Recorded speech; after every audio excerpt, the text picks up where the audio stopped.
आपने कहा तेजस्वी की 9वीं फेल की बात, हमारा इससे कोई लेना देना नहीं है कि 9वीं फेल है कि 14वीं फेल है, ठीक है ना। मैं क्यों कह रहा हूं उसकी बात को आप समझिए गंभीरता को। सामाजिक आर्थिक स्थिति और परिवेश की वजह से कई बार आपको यह अवसर नहीं होता है कि आप फॉर्मल एजुकेशन कर सके। मुझे इस बात का ज्ञान है। कामराज से बड़ा कोई मुख्यमंत्री तमिलनाडु में नहीं हुआ, कामराज को कोई फॉर्मल एजुकेशन नहीं थी, लेकिन उनकी परिस्थिति अलग थी। तेजस्वी यादव डीपीएस आरके पुरम में, आप भी दिल्ली में रहती हैं, डीपीएस आरके पुरम में पढ़ते थे, 9वां पास वहां से नहीं कर पाए। उनका दावा है कि हम क्रिकेट खेलने चले गए। अब क्रिकेट में कितना नाम कमाया वो तो बात छोड़ दीजिए। बाबूजी ने उनके कहा कि अरे भैया मेरा लड़का, हम तो सोचे थे क्रिकेट खेलने गया है, ये तो तौली लेकर पानी लेकर दौड़ रहा है। चलिए मान लीजिए उन्होंने कहा कि हमारे अंडर विराट कोहली खेले थे, हम मान लीजिए बहुत बड़े क्रिकेटर भी थे।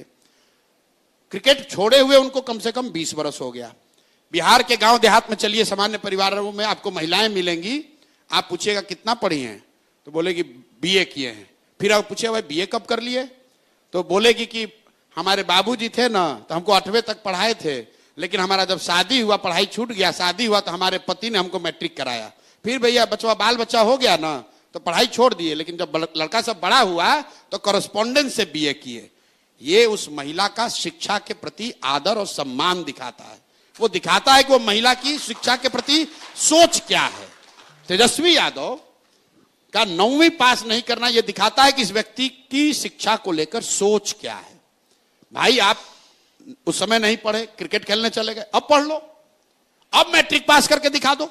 तेजस्वी यादव को मैं चुनौती दे रहा हूं, भाई यहां पर ट्यूशन कोचिंग जितने लोग हैं कर लो और मैट्रिक पास होकर दिखा दो। मैट्रिक पास ये आदमी नहीं हो सकता है। भाई लालू जी के परिवार में कोई नहीं हुआ। अरे हम मजाक नहीं, देखिए बच्चे भी हंस रहे हैं। ठीक, आप देखिए कितना बड़ा जाति है। जिस समाज में लोगों को सिपाही बनने के लिए 5 वर्ष 6 वर्ष संघर्ष करना पड़ता है, क्लर्क बनने के लिए बच्चे यहां 10-10 साल पढ़ रहे हैं, वहां पर आप इसलिए बिहार के नेता बनिएगा क्योंकि आप किसी के लड़के हैं, भले आप 9वीं फेल हैं। और ये सवाल उठाया जा रहा है तो आप कह रहे हैं हम पर्सनल आक्षेप कर रहे हैं। हम पर्सनल आक्षेप नहीं कर रहे हैं। लालू जी के बहुत सारे बच्चे ऐसे हैं जो फर्जी मेडिकल का डिग्री लिए हुए हैं। हम नहीं बोलते हैं बात, हम कहां बोले, कहीं बोले भाई। उनकी 2 लड़की मेडिकल डॉक्टर है, कहां से पढ़ी आपको नहीं मालूम है, कौन पीएमटी और कौन नीट पास किए जरा पूछ लीजिएगा।